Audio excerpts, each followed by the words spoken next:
Wheeling Plan Commission meeting for Thursday, January 23rd, 2014 is called to order. Would everyone please stand for the Pledge of Allegiance?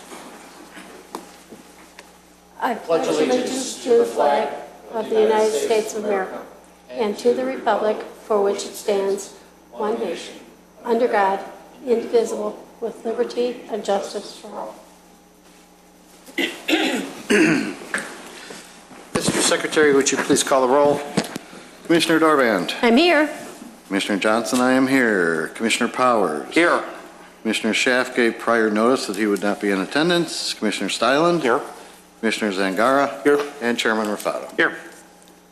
Mr. Jennings, any changes to the agenda? We do have a revised agenda. There's an item A on the consent agenda that was added after the original agenda was posted. Okay, great, thank you. Citizens' concerns and comments. Is there anyone wishing to talk on any issue? Doesn't have to be for any of the items on tonight's agenda. Nope. Okay, great. Consent items. Docket number SCBA 14-2, Culligan, 270 West Palatine Road, appearance approval of a wall sign. Do I hear a motion? So moved. Second. We have a motion by Commissioner Johnson, second by Commissioner Powers. Mr. Secretary? Commissioner Johnson votes yes. Commissioner Powers? Yes. Commissioner Dorband? Yes. Commissioner Styland? Yes. Commissioner Zangara? Yes. And Chairman Raffato. Yes. Items for review, docket number 2014-2 A, B, C, and D, and PC 14-2 high-tech paintless dent removal, 1030 South Milwaukee Avenue. Mr. Secretary. Okay. Docket number 2014-2 A, B, C, and D. Alfred Stavros, attorney on behalf of Mark Circus. Property owner is seeking the following actions in order to redevelop a commercial property located at 1030 South Milwaukee Avenue. 2014-2A, rezoning a portion of the property from B3 General Commercial and Office District to I3 General Industrial District.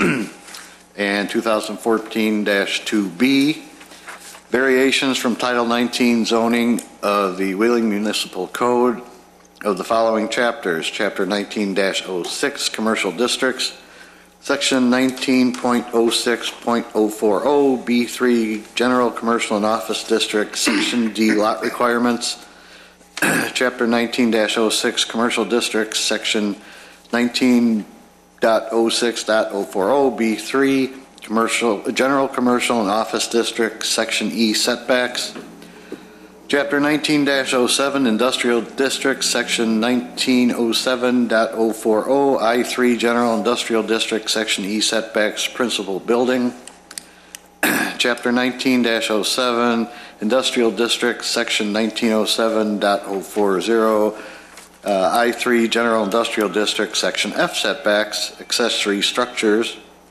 Chapter 19-11, General Development Standards, Section 1911.010, Section E, Parking Standards and Associated Sections, and 2014-2C, Special Use Site Plan Approval is required under Chapter 19-07, Industrial Districts, Chapter 19-10, Use Regulations, and Chapter 19-12, Site Plan Approval Requirements and Associated Sections in order to establish a light motor vehicle repair facility in the I3 General Industrial District, and 2014-2D, Special Use Site Plan Approval as required under Chapter 19-06, Commercial Districts, Chapter 19-10, Use Regulations, and Chapter 19-12, Site Plan Approval Requirements and Associated Sections in order to establish a light motor vehicle repair facility and a specialty school in the B3 General Commercial and Office District. Standards for variation. A zoning variation is intended to be a method of adjustment to equalize regulations where Title 19 of the Village of Wheeling zoning has created an unnecessary hardship. A variation is designed to allow affected property owners the same rights and privileges that others enjoy in the same zoning district. In order to be granted a variation, a petitioner is required to demonstrate through testimony to the Plan Commission at the public hearing why their request meets the conditions of the village code, including but not limited to how their individual situation is unique or unusual. Prior to the public hearing, the petitioner provides written statements meant to show that their request for variation meets the standards established in Title 19. The commission chairperson will typically direct that these statements be entered into the record without a full reading of them at the hearing. Based upon the testimony and supporting material submitted, the Plan Commission will make findings in support of or against the petitioner's testimony and report those findings to the village board. The standards for special use. A zoning special use, as defined in Title 19 of the Village of Wheeling zoning, is a use of a parcel of land that requires review and consideration before approval due to circumstances or effects on the surrounding properties that may adversely affect them. In order to be considered for a special use, the petitioner is required to demonstrate through testimony to the Plan Commission at the public hearing why their request meets the conditions of the village code, including but not limited to how the proposed use will not damage the enjoyment or use of the surrounding properties.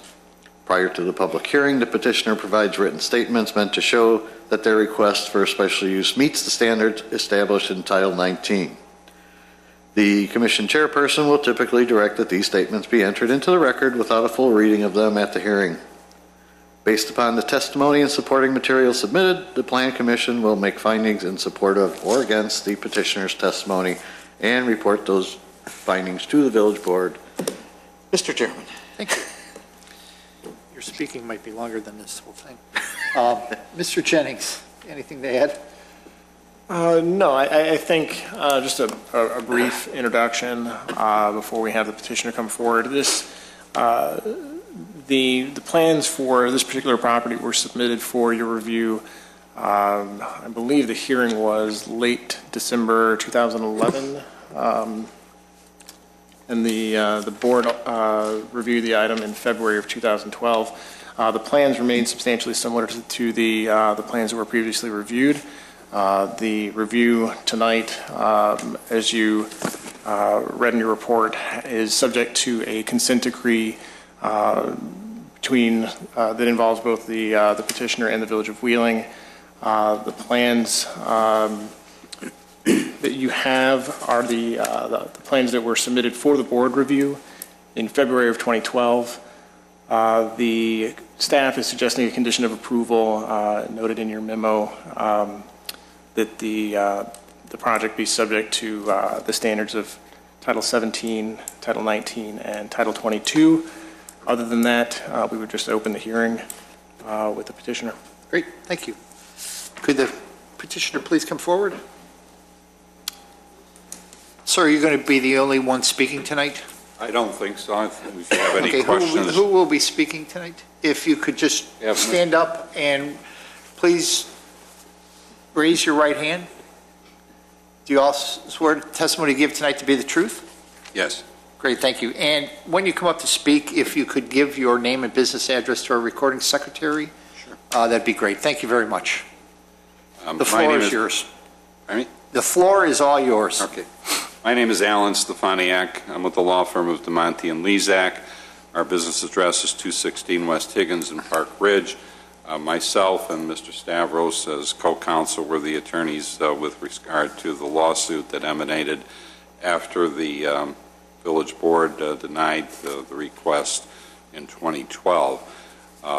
Those of you who were on the board back when the original petition was presented, the Plan Commission voted favorably with respect to all of the relief, zoning relief that High Tech Management is requesting with respect to this property. And through the lawsuit, there was a consent decree and a stipulation that was entered with the approval of the village board.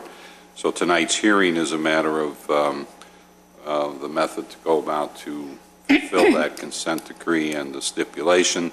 There is nothing different than what we have previously asked for with respect to the zoning relief. Basically, we're taking, and I have copies of this site plan if you'd like, if I'm sure you have them already, but basically we're taking the parcel of property and dividing it almost in two. Lot 1 would be the front lot, which faces Milwaukee Avenue, and on that piece of property is the existing building. The zoning there would not change. It would continue to be B3. The rear portion is what we're asking for to be rezoned to the I1 category to allow for the light motor vehicle repair facility and auto body shop, and that is the same plan that we've had previously. In conversation with the staff prior to entering into the stipulation and consent decree, they asked us to consider filling in that ditch along Industrial Lane and putting a storm sewer there. We've submitted an engineering plan that depicts that, and also pursuant to the subdivision regulation, there's a requirement that there be a sidewalk put along Industrial Lane, and we've put in, submitted a plan that shows the sidewalk. With regard to sewer and water, there's two options.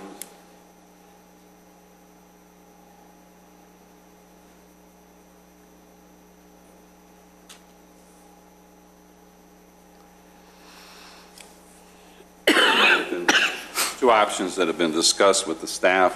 The water is going to come in, and I presume that the Plan Commission's got a copy of this presentation board that I have here.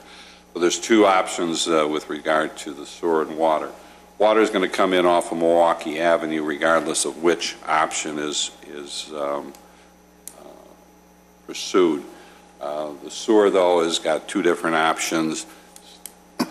Discussing this with the staff, their preference is that we come in off of to the north here, come down through an easement that the village has to acquire. And if the village is able to acquire that easement, then we'll come down this way and hook up on Industrial Lane. And if not, then we'll come up Sumac, pick up the existing sewer there, and bring it up north on Milwaukee Avenue, and then bring it into the property. The village also asked us to extend the water line all the way to the airport, which we've agreed to do, subject to the village paying for that portion that will be off of our property. But we will extend that when we build the new building.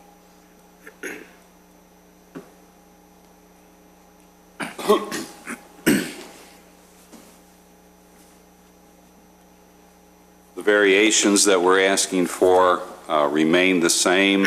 On Lot 1, which will be the B3 property where the existing building is, there's a request to reduce the green space to 18.9% instead of the required 25%, and reduce the parking setback on the north side from 10 feet to 8 feet. On the Lot 2, there are a number of variations that are requested, and I can go through those if you need me to do that, but there are, I think, are articulated in the prior petition, and they remain the same. Building will be the same. Everything is pretty much the same as was presented previously, and that you previously approved, recommended for approval. So if you have any questions for me, I'd be happy to answer them. Mr. Leonard is our land planner, Mr. Stavros is my co-counsel, and Mr. Zerkis, who is the principal of High Tech Management, is here also. If you could give we have a few members that weren't on the Plan Commission when this first came before us. So if you could give a description of what this company is going to be doing and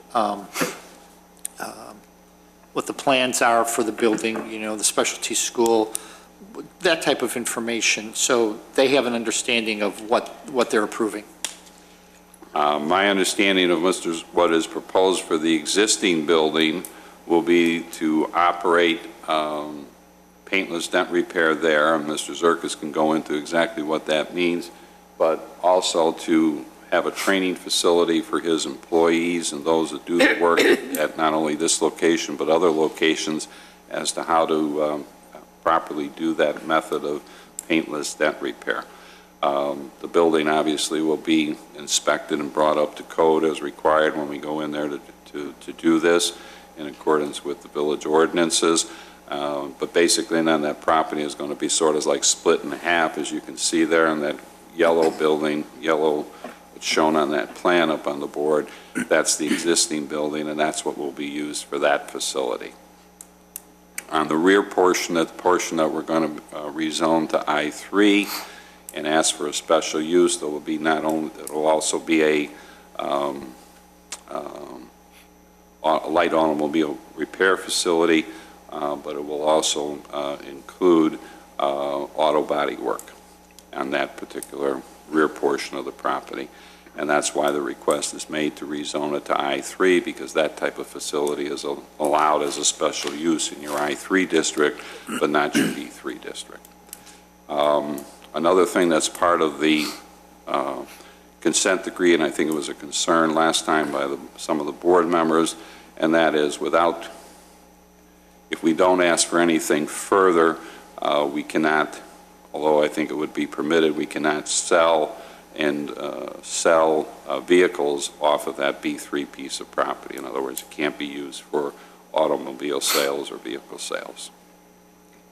But that's what we're seeking to do on the two parcels of property.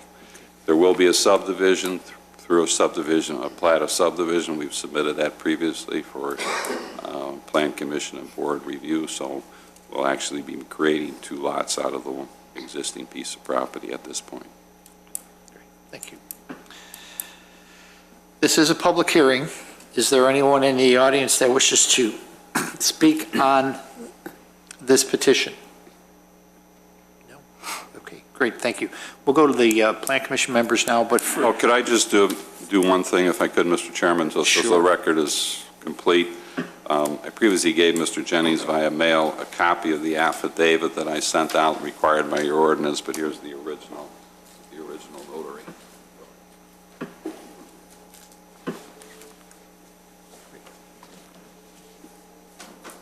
okay, just to start this off, Mr. Jennings and Mr. Jablecki, the conditions that we had in our original, when this was before us, there were six or seven conditions. How, are those still valid under this consent decree? For the most part, the consent decree dictates what relief is going to be ultimately granted by the board. It was part of a negotiated process between the parties to settle the litigation. So everything was considered, and ultimately what's going to be granted is, and a lot of those conditions were incorporated into ultimately what was contained in the consent decree and stipulation. Some of those conditions were not. In terms of, I know some of them were hours of operation and things like that. Those are not part of what's in the consent decree itself. Obviously, that's ultimately what relief is going to be granted by the board, but conditions, if there are certain conditions regarding those things that the Plan Commission wants to discuss, we can discuss them. But those specific conditions are not all listed out in the consent decree. Okay, great, thank you. So we'll start with Commissioner Stylen. Thank you, Mr. Chairman. I guess my comments back in February all revolved around the sidewalks and where sidewalks were going to be placed. And I heard you state tonight that you were going to fill in and do something with a drainage ditch or whatever along Industrial Lane, and I thought I heard you say something about a sidewalk, but I don't have any plans in front of me or in. Okay. Well, we did submit them. Sir, if you could grab that microphone right there. Sure. Thank you. We did submit, is that? No. Not yet. I don't think this is working. Oh, let me go over here. Okay.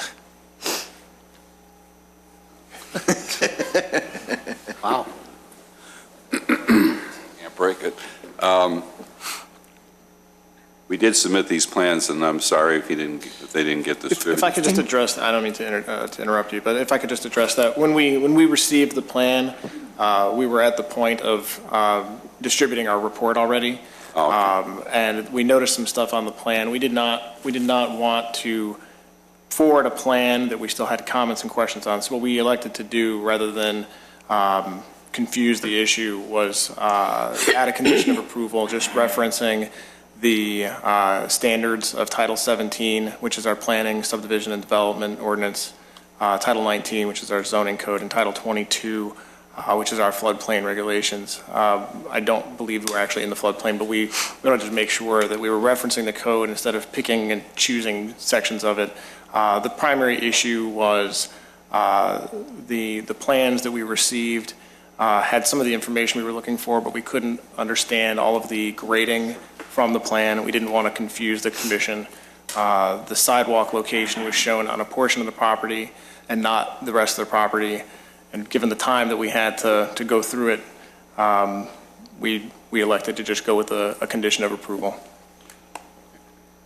Well, to kind of synthesize that, let me just say that we submitted a plan to show a storm sewer to take out the ditch that runs along Industrial Lane. To the extent that that has to be refined with your engineering department so that the proper grades and the other information is shown, we'll certainly work with the staff to do that. That is one of the plans. And you're correct. The other plan, I'm not sure what Mr. Jennings just said when he said it doesn't show a sidewalk, but it shows the sidewalk going all the way down Industrial Lane. The Milwaukee frontage is not shown as Milwaukee frontage the Milwaukee frontage is not going to have a sidewalk. Per the terms of the consent decree, we are going to make that contribution to your required by your ordinance. So that issue is dealt with in the consent decree and was negotiated with the village council.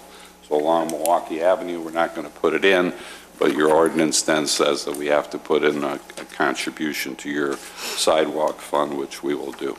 So if I can just kind of paraphrase what I see, is that along the entire your frontage of Industrial Lane down to Milwaukee Avenue, you will install a sidewalk and you will make a contribution to Milwaukee on the Milwaukee Avenue section that you will not be installing, correct? That's correct. And then I think we've raised our contribution rate from 2011, 2012 to this year. Will they be subject to the current contribution rate or the old? The consent decree makes it effective as of the date that the order was entered, so it would have been this year, it would have been December of 2013. You guys have it. That really is my only concern, so thank you very much for installing the sidewalk. I think that'll be a great asset to that part of town. Thank you. Eventually, when everything over there gets redeveloped, it should be, but that's where you have to start. Commissioner Zangara. Actually, I read through, excuse me, I read through everything, and you know what? It sounds like, since this is my first time going through, it sounds like everything was questioned last time, so I really don't have too much to say, so. Thank you. I think personally, I think it looks like a great start, like you just said. Yeah, the building, we liked the building the last time it came through. It's a really nice building. Commissioner Powers. Thank you. Couple quick questions related to the landscape plan. There is, to the east side of the body shop, there's an indication on the landscape plan for, it's like a plant, and the designation is THU TE2. That particular plan, I do not see on the plan schedule at all. So could we get, and you know, there's like, I don't know, like 20, there's like 40 of those plants. Can we get that designation put on the plan schedule? Yeah. Yes, for the record, my name is Steve Lennett, and I'm the principal with Lennett Crestani Tallman Land Design. I was the landscape architect. I think, if I heard you correctly, it's an arborvitae. Right. And if it's not in the schedule, I apologize, and it Oh, no will be in problem. there. It's a really nice landscape plan. Thank you Thank for you. doing that. The other thing is irrigation. I assume that the landscaping is going to be irrigated. I'm not sure, where do we indicate irrigation? Do we indicate irrigation on landscape plan, Andrew? It's at the level that the Plan Commission sees, it's typically added as a note with the plant schedule. The code requires landscape irrigation. If there are particular areas of concern, occasionally, you have in this case, you have an area back here that's not likely to be irrigated. I don't think that we would assume it would be, but the foundation plantings typically are. If there's an area of concern, it would usually come up during the hearing. So if there's a Yeah, specific area. Frankly, I send those out to Rainburn and get shop drawings for them. Oh, that's fine. I just want to make sure, I assume you would irrigate, I just want to make sure that Yeah, gets down it's there. village code, and it'll be Okay. done. And the last thing I had was just the caliper size of the trees. I assume, I think, Andrew, you were saying Title 19 has that. I just want to make sure, because some of them seem to be, I just want to make sure that whatever trees go in there conform to what we have in our code, and we got a nice size caliper tree, where it's designated in your plan. We'll meet the village code with that, whatever. Typically, it's 2.5 or 3 inch. Okay. I have no further questions. Thank you. Commissioner Dorbin. Thank you. I just have a clarification, I guess, from the attorney. On the conditions that we have, can you outline which ones were acceptable and which one weren't in our packet? I mean, I can tell you what's included in the consent decree. Okay. And the sidewalk issues were all worked out in the consent decree. We've discussed those a little bit already. In terms of the special uses, what we agreed to for the special use for Lot 2, the existing fence will either be, will stand from what's good, or it'll be replaced if the Plan Commission, at the Plan Commission's discretion, in terms of the existing fence that's there. We also agreed to extend the period to complete construction, commence operation from the 1 year to 18 months. Those are the conditions for the special use on Lot 2, and then the conditions for special use on Lot 1 was the no sales of motor vehicles. Okay, so the rest of them then are still in place then, correct? Or They have not been included in what the agreed upon orders that will be entered, that was entered by the court. okay, so what we asked for, our conditions that we have here, they will or will not stand, or do we have to reiterate them again? Well, you can discuss them and reiterate them, but ultimately what's been agreed to and what the board is going to enter is what's in the consent decree. Okay, so in other words, if our petitioner agrees to our conditions or what we're asking, it'll go forward that way, or? Yeah, I mean, we can discuss it now, certainly. Okay, so obviously you have the same packet that we do. Could we talk about the conditions that we had listed at the last meeting? You can talk about them. I don't have what you're referring to, but we'll be happy. They don't have our I don't have a packet? copy of any packet that was given to you for tonight's meeting. And if there was something that, I was have the discussed. list.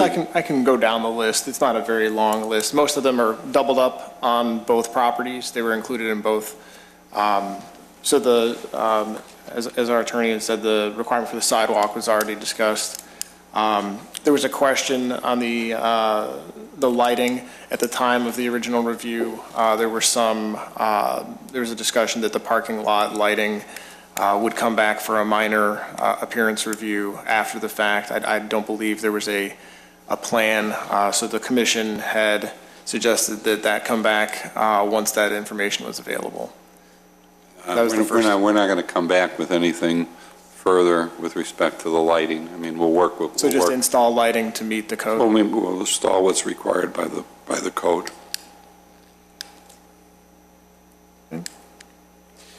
There was, the next one, I believe, is actually illustrated on the plan. The petitioner worked with staff and the adjacent property owners to remove the fence, replace in kind, or leave what's acceptable.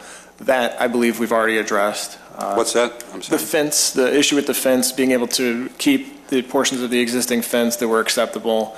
Right, I we'll work believe- with the staff to, if there's something that's not up to par, we'll replace it, but we like to keep those portions of the fence that are in good condition. But we'll make that fence acceptable. We're going to put an over $2 million building on this piece of property. We're not going to have a raggedy-looking fence. So we'll certainly work with the staff to do that. The next one on the list was the trash enclosure. The trash enclosure will be labeled on the site plan. That was actually done. The site plan does now indicate a trash enclosure behind the building. The landscape irrigation shall be provided. We've already discussed that.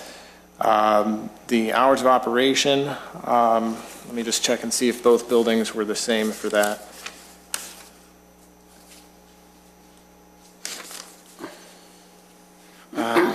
We have hours of operation that were discussed at the last hearing were 8 a.m. to 6 p.m. Monday to Friday, and 9 a.m. to 4 p.m. on Saturdays. Is that still the plan? That's acceptable. Vehicles in disrepair shall be stored inside the buildings. Is that still acceptable?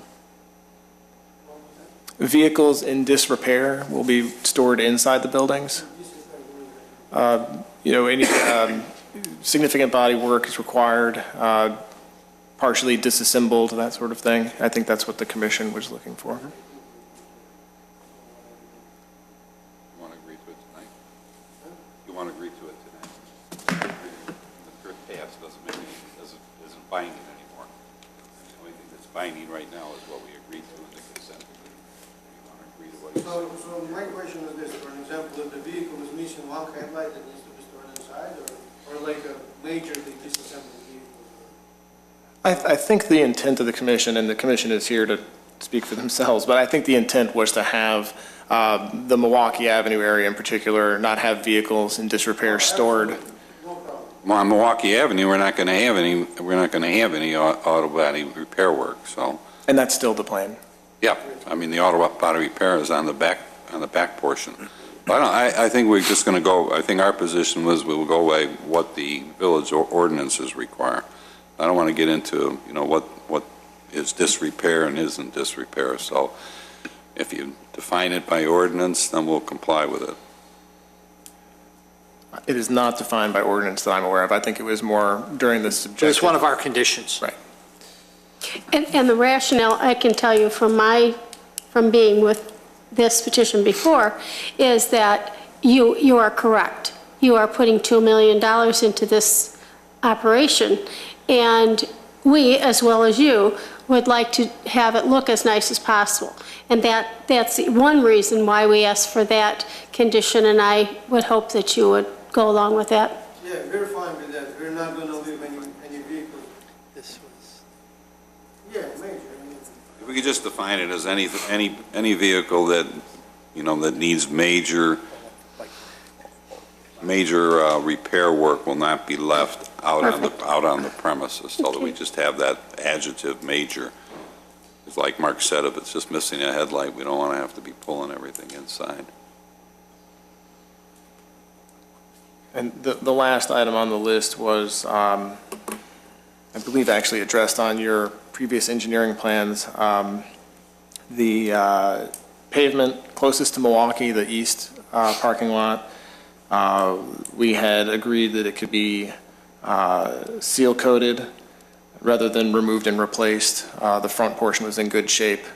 And I believe that was, I think that was, Are you talking about front portion by the Milwaukee Avenue? Yeah. yes. They already seal coated them. Okay. Well, And there is one comment here about the modification for the building glass to reduce glare as far as the airport is concerned. I think that was actually addressed between the public hearing in December and the February 2012. We did confirm with the airport that it was acceptable. Okay. I have no other questions. I just want it to look as nice as possible because, as I said, you're putting an awful lot of money into that piece of property, and it will benefit both of us You're on to have the it same look nice. page. I want it to look as nice as nice Thank you. as well. Commissioner Johnson? I have nothing further on this. And just, my only comment is going through these conditions, just to ensure that bicycle parking was cared for in the plan. Version of the plan that the board received had addressed the majority of the items that the commission had raised. Okay, great. All right, thank you. That was it. So, Mr. Secretary, if you could, if there are no other questions? Mr. Steinle. Thank you, Mr. Chairman. You know, I have a problem approving a site plan or landscaping plan or whatever that I have never seen, that has changes to the site plan or landscaping plan or the plan that sitting over there by the petitioner that has things that I am very interested on that the petitioner says is going to be there. I don't know what might have been removed. I've never seen it. I would really like the opportunity to look at that plan in detail and see how it fits in. What are your suggestions and recommendations? I'm going to defer to our attorney because this is all a consent decree that's coming before us right now. Are you referring to the sidewalk and the storm sewer? No. I'm referring to that plan that the petitioner showed us. Yeah, and all that was added, the plans are identical to what was here before you the last time. The only thing that was added is that sidewalk along Industrial and Well, the storm you sewer can along say that, and I can hear the petitioner say that. I would like to look at the plan in detail to ensure that it meets my needs of being exact. You know, I just cannot approve a plan that I haven't seen. Understood. I mean, I understand your concerns. You know, ultimately, what's going to be approved has already been set forth. You know, we're here today as a procedural, you know, formality to get this to the board to approve the ordinances that the court I approved. hear you, but I just can't vote for approving something that I haven't seen, so. Thank you, Mr. Chairman. That's my only comment. Okay. You were saying?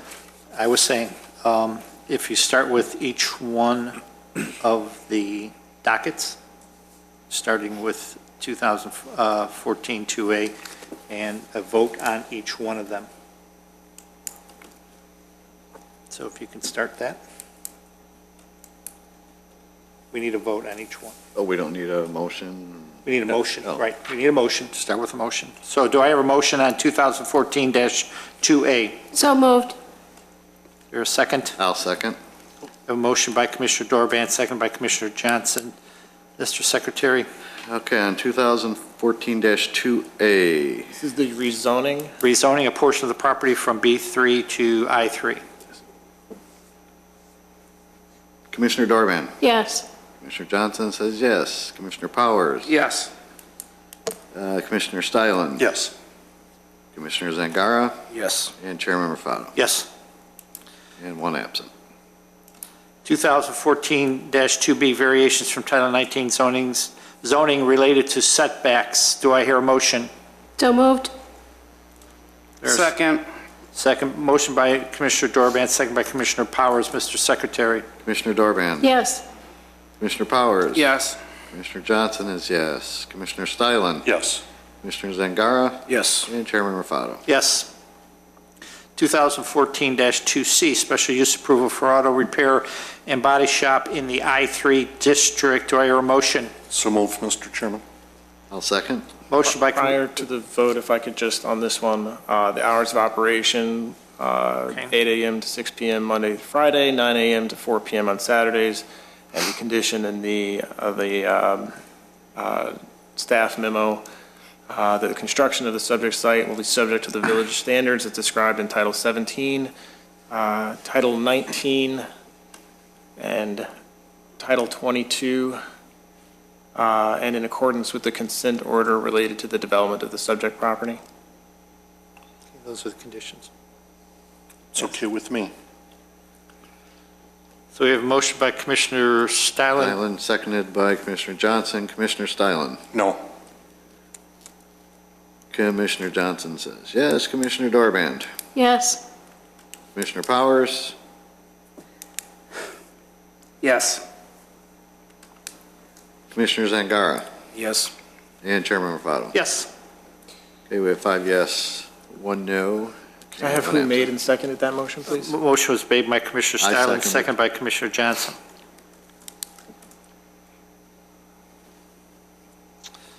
Thank you. I'm a little slow. It's all right. Got all night.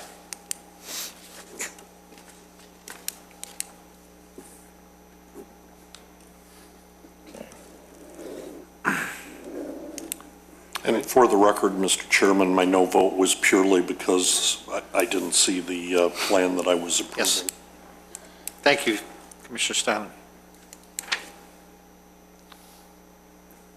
2014-2D, specialty use approval for auto repair and specialty school in the B3 district. Do I hear a motion? So moved. Or a second? I'll second again. Motion was made by Commissioner Stylin, seconded by Commissioner Johnson. Mr. Secretary? Commissioner Stylin. No.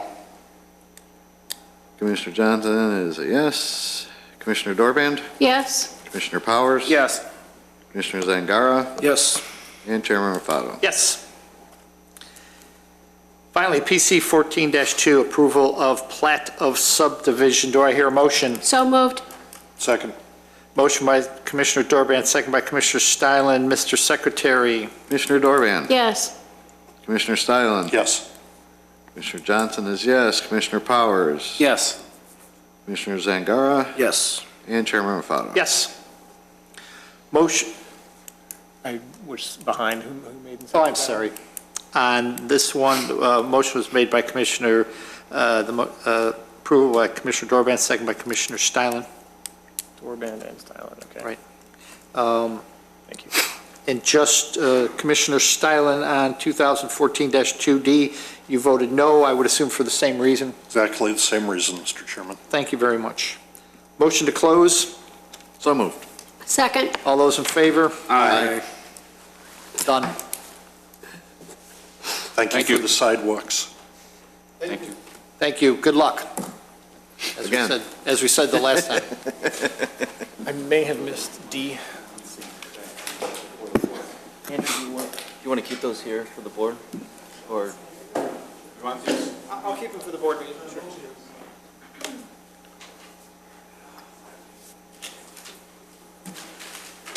Get your signing pen. Yeah.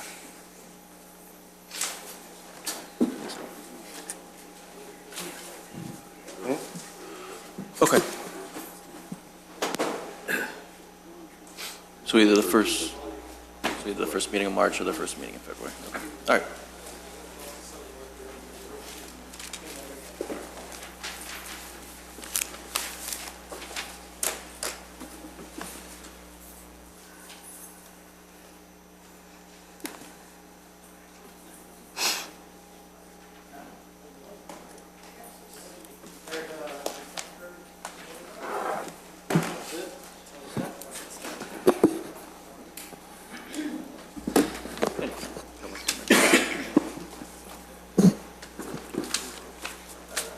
Finicky that way, that's.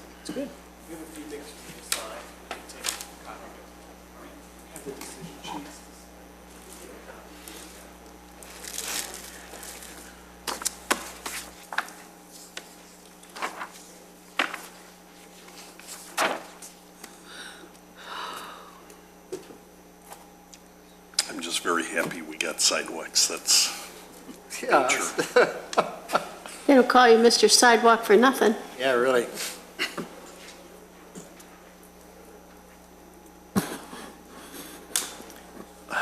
When I was walking shoes, I used to be walking all these sidewalks. If you could get out of the cold for 5 minutes to walk it, it would be great. Oh, as he's getting his car repaired, he can walk back and forth on Industrial Drive. 3 degrees. Well, Or if you could walk down Dundee Road, Yeah.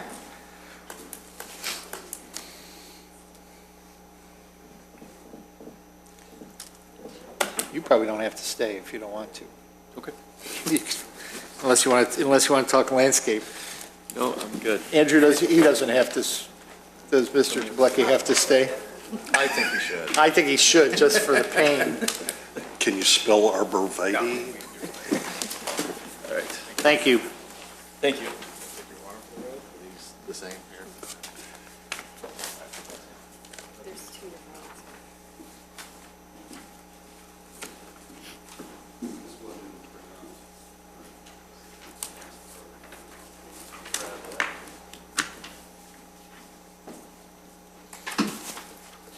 Is that it?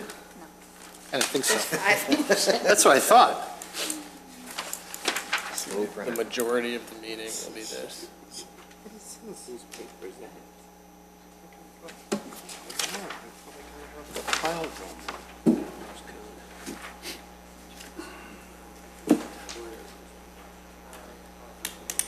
thought you were looking for a part-time person in the fall.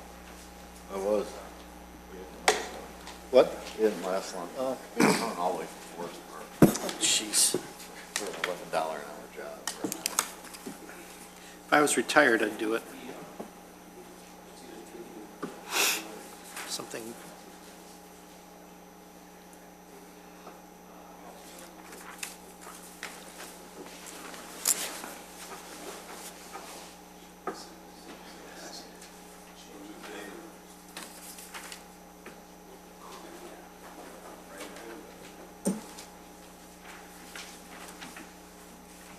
Here's a 14-2. Yep. Oh, sorry, Don.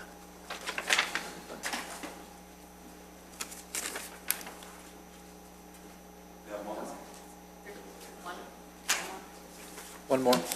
D?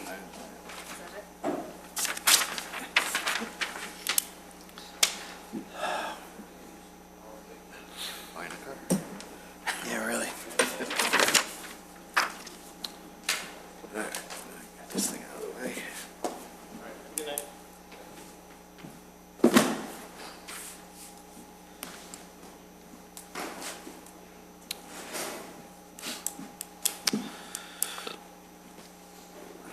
We have no minutes to approve. Other business, are you ready, Mr. Jennings? Landscape Subcommittee discussion. I'm not certain where this, Mr. Dorvan? I'm not sure where we're headed with this. Sure, let me. Oop, too far. Well, the Landscape Committee, the Landscape Subcommittee met most recently, I would say it was December was our last discussion. The last two meetings, just to summarize for those who weren't able to attend, the meeting before last, the committee got together, narrowed down a list of priorities, issues to incorporate into a draft request for proposals, or RFP. The idea of that was to assemble a list of instructions to a potential consultant, both for revising the relevant sections of the code, the municipal code, primarily Title 12 and Title 19, with some references in Title 21. But the idea of that was to give a list of minimum requirements for the scope of work for that project, as well as a landscape brochure and a graphic appendix that the Plan Commission and petitioners could use as a tool or resource for landscape plans. What I would suggest at this point, unless the members of the subcommittee have a different idea for it, to compile the materials that were discussed at that meeting and at the last meeting into a document so that the staff could then start taking those ideas and putting them into a draft request for proposals. But of course, this is not a staff committee. So what I'd like to do is just open it to the commissioners to discuss how you'd like to go from that step to the next. Do you think we have enough material to go to the next step? I think so. When we, at the last meeting, I think that what I felt, participating in that discussion, I felt that the commission is ready to at least see that on paper, to see the draft RFP.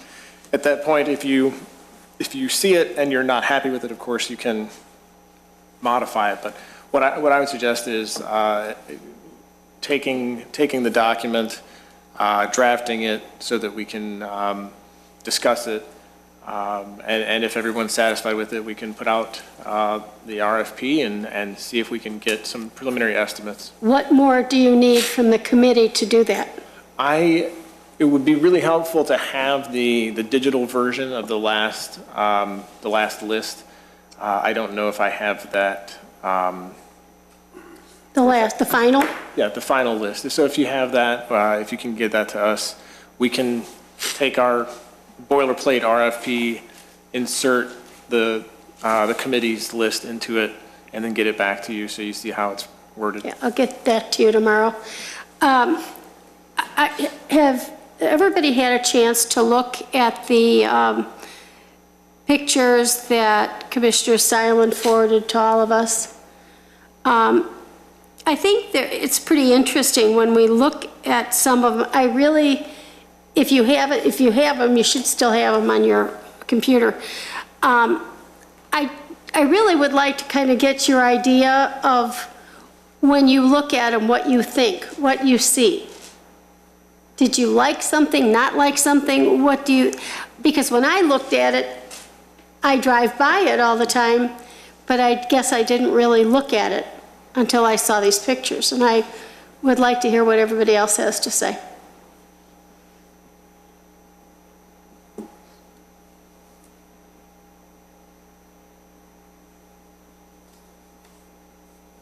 Steve? I think that,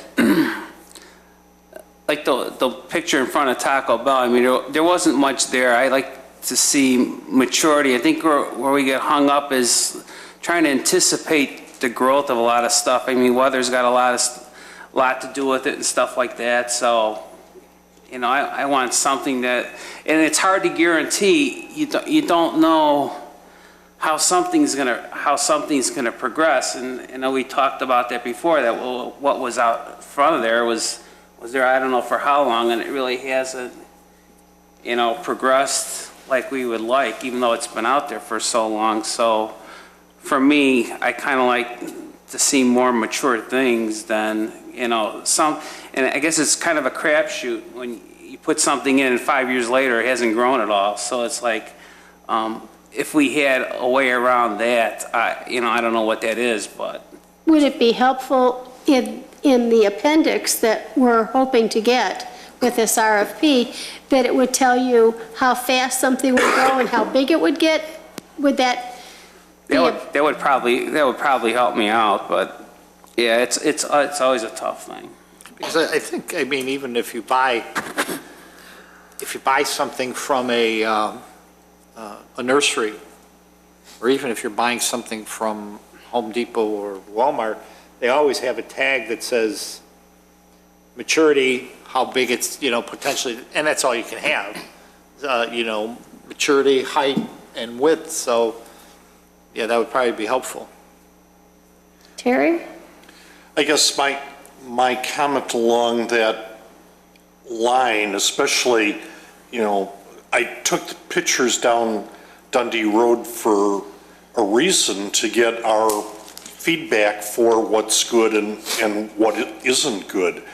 And one of the things that, you know, maybe we could determine as part of that, Over the years, we do have some landscape that is irrigated, some landscape that isn't irrigated. It'd be interesting to know, as we look at those pictures coming down Milwaukee Avenue, you know, for example, is Walgreens one of the sites that had irrigated landscape or not? That might help us put a plus and minus on why some sites don't seem to grow and other sites do. It would just be a reaffirmation that irrigation either works or doesn't work, right? I mean, I'd like to find out why some of these things that don't look good happen. If we could, you know. But are we talking here about prepping for an RFP? And is that germane to creating the RFP? It could be, because I think even tonight it was mentioned that in some cases, in some locations, we do, even though irrigation is required for everything, in some places we don't require it, other places we do. And sometimes I know, you know, if a line of shrubs is out by the road separated from the main property by a parking lot or something, we say, you don't have to irrigate that because it'll be too hard to get to. And yet if we look along our roadways and say, geez, those shrubs that look bad are the ones that aren't being irrigated. Why? Because we chose not to do it. Then does it have something to do with the RFP? Maybe, maybe not. Maybe we want to beef up that section that says irrigation is indeed required.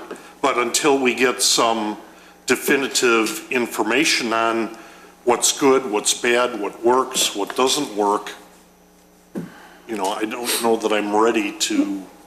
I think to dovetail on what you said about irrigation or not irrigation, in front of my own complex. On my side, because I water all the time, all my bushes are much bigger.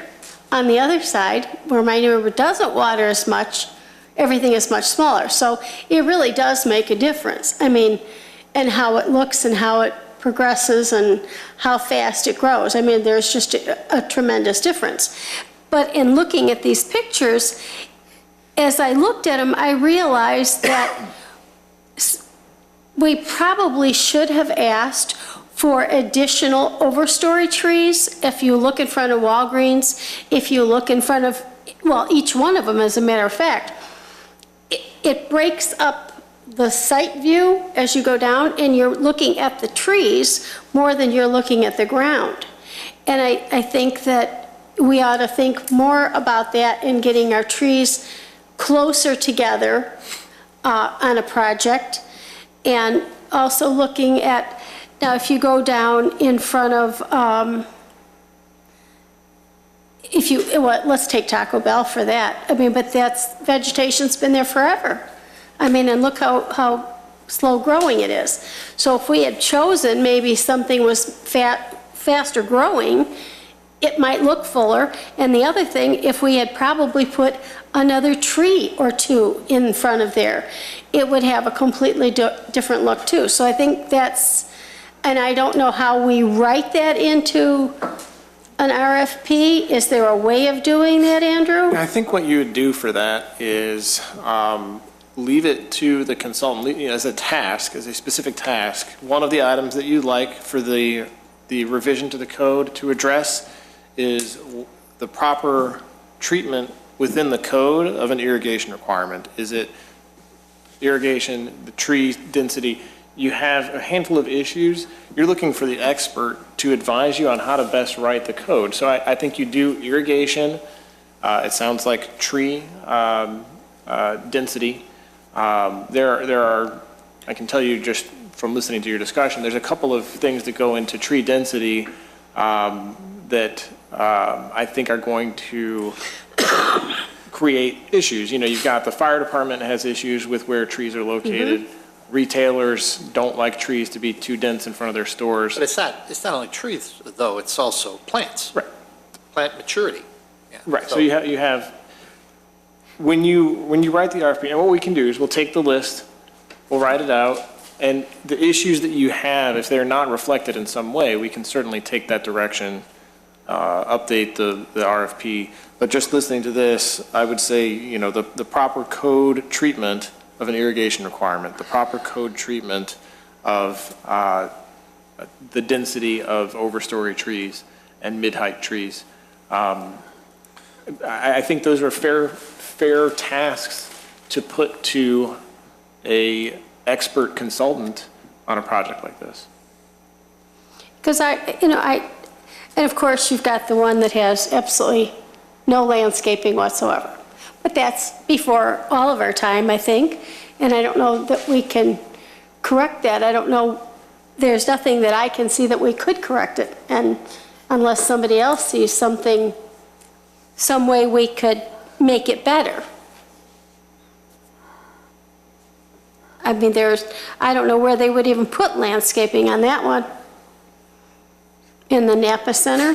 Where would you even, unless you could get somebody to agree to put flower pots in front of their building, I don't know that you're gonna get anything there.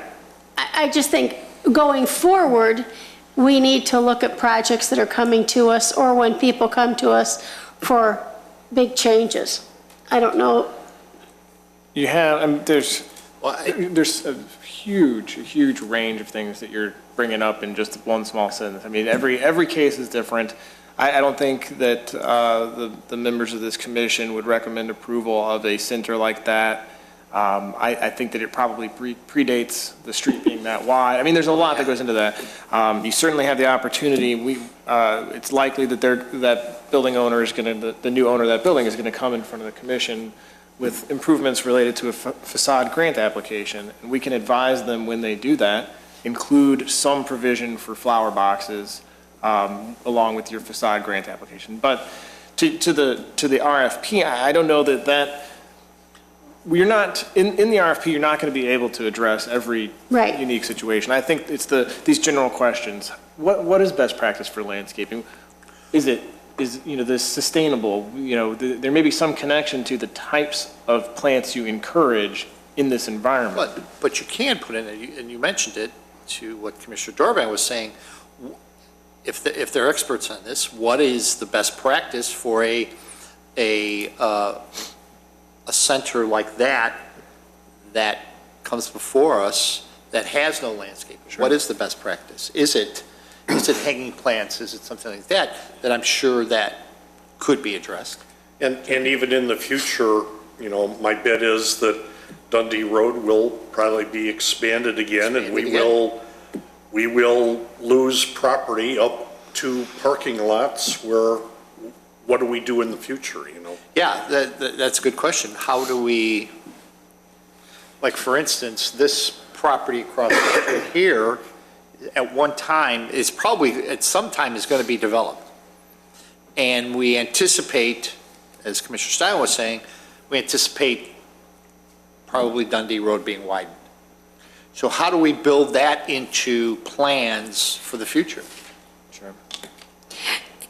Is it unreasonable to say that we would like our best practice to be that you buy locally grown trees and shrubs that are grown within this environment? I mean, you can go to a lot of places that buy plants from down south and you plant them and they don't even make it through one season because they aren't acclimated to our climate. I think, I do think that's reasonable. I think you find that to be a practice that most landscape architects would employ at this point. Many of the local nurseries don't carry plants that are inappropriate for the zone, and those that do have, I think, been better about labeling them as indoor. They'll say indoor for this zone.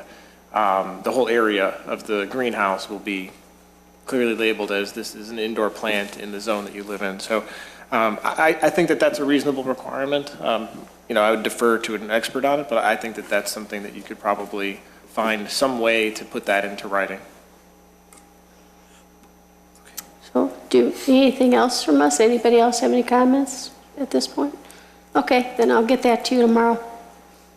We can, we'll write it up, we'll send it out with one of your packets in the next, one of the next meetings. I think we can probably send a draft around and let people see it. Is it reasonable to also expect in an RFP that they would have some kind of diagrams? Or can we include some of our better ones? I mean, how does that work? In the RFP, you'd be setting out for the potential consultants the list of the tasks that you want them to cover in their project. And we can ask them to make sure that their proposal lists their experience in all those issues and what their approach would be to providing you what you want from that list. And then you ask them for their project schedule and their estimate of cost. You can ask them to break it down.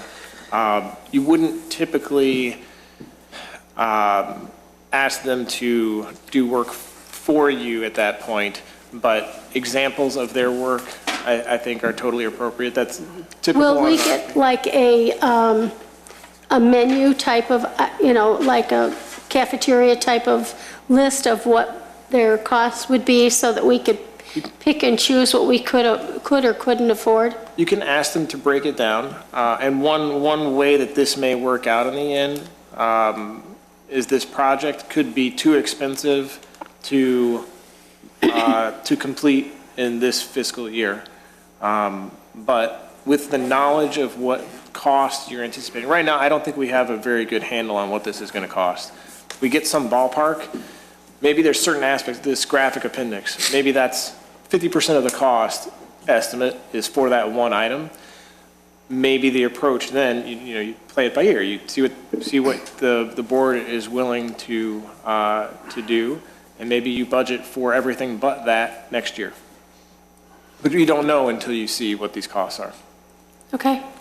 Andrew, would it be appropriate as part of the RFP to submit some examples of concepts that we like, or do we hold those in abeyance until we get them and then kind of compare what they submit to what we like? I think that the way an RFP would usually go, I think you would list out the tasks, see what kind of examples they bring back from projects that they've worked on that are most similar. That's what I would suggest. Anything else on that piece of other business? Mr. Jennings, do you have any other business? No other business. Ms. Jones? Commissioner Dorban? Nothing, thank you.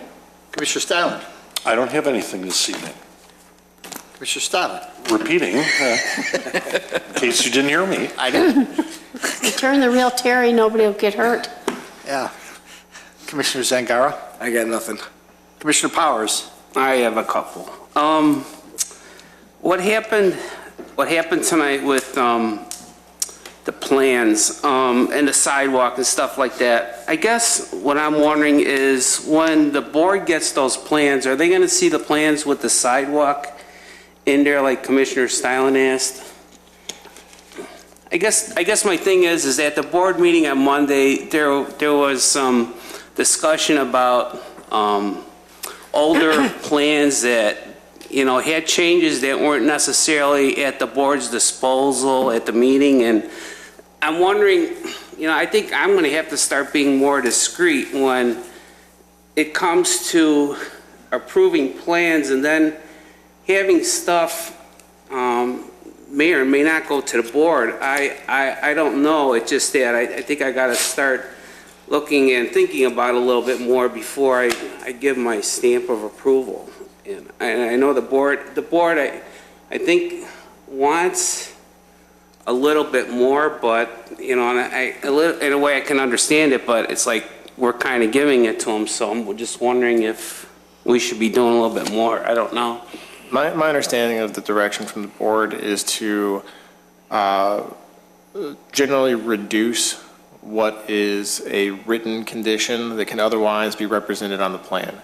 So if it takes a second, if there's a delay between the plan commission and the board meeting in order to revise as suggested by the plan commission, then the petitioners would work with the staff to make those revisions. For example, we're talking about a couple of trees that aren't shown, and the plan commission suggests that they add those trees. The direction, as I understand it, would be to, rather than write that condition of approval, represent it on the plan and take that condition off the list so that it's actually revised as suggested by the plan commission. So would that have to come back to us for review, or you would just revise the plan and would go to the board? I think it depends on what's being revised. If it is this spot right here needs this additional tree, and everybody understands that that's what's happening, I think that we would do that without additional review. If it's a significant change, I think we would continue the hearing and bring it back to have a revised drawing. And Andrew, in the olden days, if there was a tree or something that needed to be inserted or moved, I think fire hydrants, we did some things, you just draw it on the existing plan and initial it and have the petitioner initial it, and that would be sufficient. In the past, I don't know if we can do that kind of on-the-spot changes to plans, or at least put an annotation on a plan that we approve, right? I mean, we've got all kinds of digital capability. Because in actuality, I mean, they're approving something that we didn't see, or what you're saying is that it's a combination of a plan and a condition. And if the condition is satisfied in between the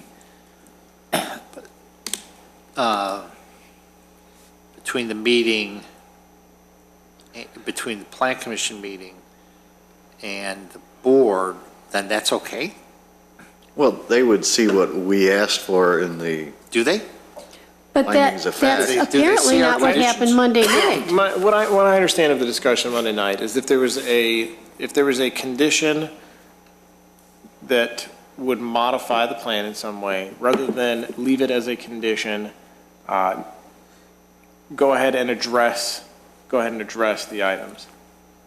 And I can go back and watch the meeting, and this hasn't come up yet.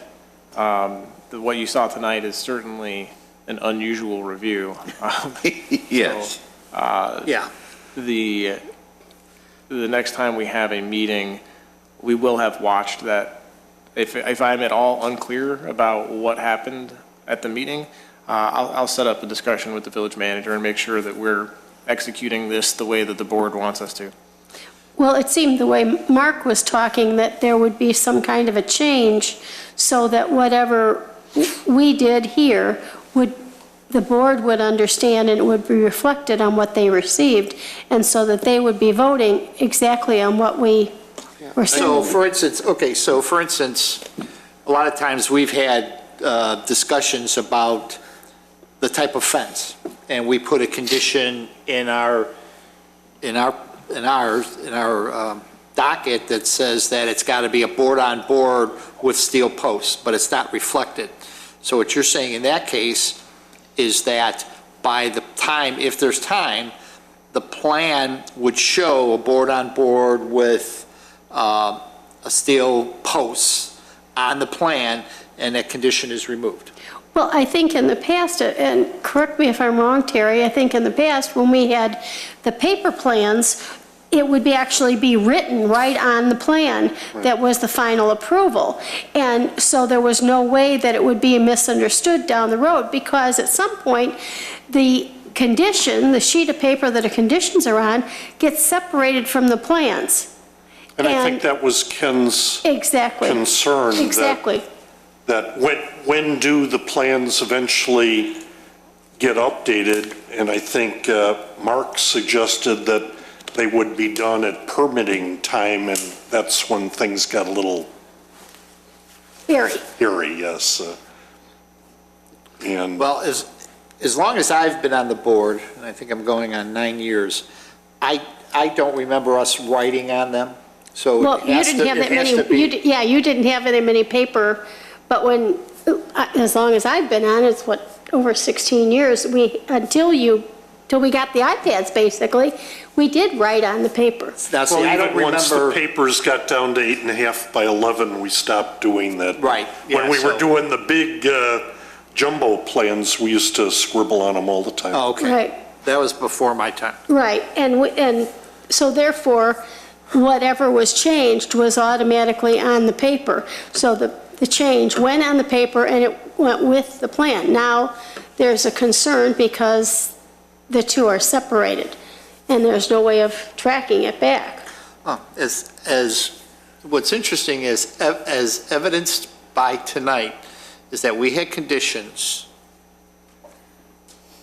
that didn't even get into the consent decree. You know, and I don't know how. I would not use tonight as an example. Well, but still, I mean, it's conditions that, A settlement agreement was negotiated out in a lawsuit. It's not, that's not the normal. Andrew, and I'll just add value to that to say, had we, before approving the plans, had all our conditions put on those plans that went to the village board, it might be more likely that our conditions were fulfilled. Not Right. saying that they would be, but. Yeah, because they still could cross them out. I Right. mean, there's no, but that was my concern tonight when I asked, what wasn't included? And apparently there was a couple. And I guess I found that a little confusing. I would assume that if nothing was changed, Yeah, but then nothing tonight was is, changed, but it was a unusual. twice in a lifetime event for me, so. Commissioner Powers, you had One another- last thing, consent agenda. Are we allowed to pull stuff off the consent agenda? Yep. The general, the rule of thumb on consent is that if you let us know by Tuesday, we can inform the petitioner that they should be here to answer a question. There's, I guess, always a possibility that it's a question that we could also answer. But the general rule is, as long as they have 2 days' notice to get here, or to postpone it to a different meeting. But you want notice beforehand, correct? Yep. Yes. Well, I guess I'm thinking in terms of what happens if somebody's out of town and they're not, they just like get home on Tuesday or whatever, so they can't get to you until Wednesday. I mean, I guess the question is, the village board does it all the time, so what makes us different? Because we have petitioners here. They, most of the time, their consent is mostly, from what I've seen, is internal things that are being discussed that don't require petitioners to be here. Is the big difference. If we're pulling something off, we expect somebody to be in the audience that's going to talk to it. It's sort of the nature of what your consent agenda is different. It is, and the reason that you would pull it off is the very reason that somebody should be here to discuss it. I give you my 2 cents, right? I think being one of the founders of the consent, it got down to the point where we have the petitioner is many times the sign installation person, and we have issues where we want to talk to the property owner, right? And the sign installation guy can't speak for the property owner. So the reason for putting stuff on the consent agenda was to inform staff that we have some concerns about an issue that either relates to the sign or to the property, and the appropriate person needs to be in attendance. Otherwise, there's no need for anybody to be here, and we'll approve it. But I think, Andrew, you were around when we did the consent process, right? Consent agenda's not that old, Yeah, I think, and I think that was one of the 6-7 years, maybe. if that. major issues to try and speed up that part of the process and get the right person in to ask questions of. Andrew, I'll let you. Yeah, I think that's pretty accurate. I think we initially started as a means of speeding up the sign discussions continue to be repetitive, and for the run-of-the-mill signs, there's nothing gained during the meeting. It's when you have a sign that is for some reason either unusual or unclear, that either involves an issue for the landlord or the business themselves. They have an opportunity to come to the meeting, but the majority of the signs that you were seeing were fitting the mold. I have nothing else. Thank you, Mr. Chairman. Any other discussion about that? I think Tuesday is fair enough to get a petitioner here to cut off for a consent agenda item.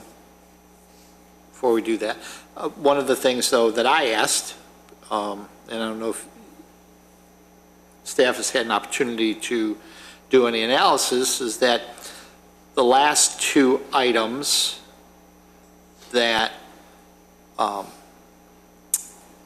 were on consent that some Plan Commission members voted no on were around landscape.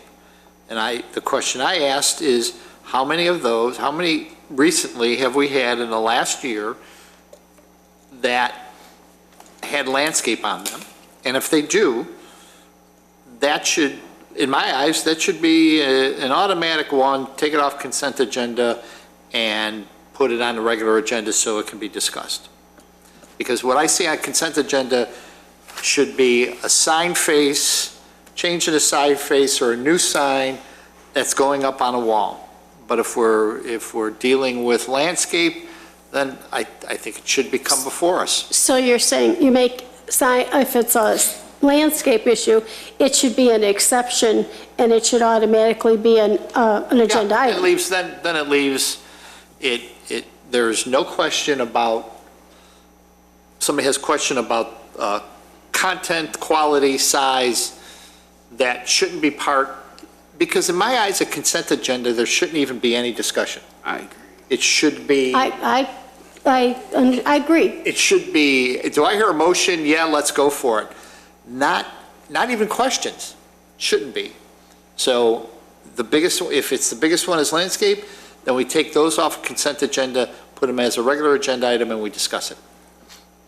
And then do we have to make sure that the landscape person is here or the sign construction person or? Well, yeah, that's what that means. That that's somebody the has to idea. be here. If it's off consent agenda, somebody has to be here to discuss it. Yeah, That would be that's my good. take. And so I like is that. the request all freestanding signs, or is it freestanding signs with the landscape is more than a year old? I mean, is there some consideration for? Well, wouldn't it be freestanding signs with landscaping? I mean, that would, But why don't we just keep it the way it is? And if anybody has an objection to the landscaping or just, Well, if you're going to do it all the time, Andrew will know you're going to do it all the time. So he won't even bother putting it on the. well, to me, that seems to be an easy way to do it. I don't know, unless I I'm think missing it's something. easier to do it the way Jim is saying, because that way, if you want to just push it through, it goes through, no big deal. But if not, you'd have the opportunity to have the person here to ask more questions. I just look at Sigurdal, right, and they've come in with 3 or 4 sign face changes to their signs, and the landscaping hasn't hardly changed. I mean, they're going through a logo change or whatever motivation is, but Yeah. their signs are changing dramatically, and I, Sometimes they're done before they get to it. Well, you know, maybe- and I, maybe do and I it feel the guilty, you know, reverse. requiring them to bring in people that they're probably have to pay extra when they were just here a couple months ago, you know what I mean? We could try, the intermediate step of, when we get a sign, we can look at the landscaping and use the possibility of the consent agenda as our method of getting them to upgrade whatever plan they've got. You know, it's kind of how we started with the wall signs. You know, your wall sign, it doesn't really meet the design standard of the plan commission. If you want to go to the consent agenda, you do need to, so I don't want to use the word leverage, but in a way, it's an incentive to, you know, you don't have to, instead of paying somebody to attend the meeting, you put your money into the landscaping and get us a better plan. Perfect, Andrew, right on target, I agree with I that. mean, is Yeah. that worth trying? It's worth trying. Yep. And then if that doesn't work, we can require all freestanding Right. signs to come off consent. Right. I think that's worth trying. Yep, good idea. Okay. Commissioner Johnson, do you have anything? No, I do not. I have nothing either. So, motion to adjourn? So moved. All those in favor? Aye. Aye. We're adjourned.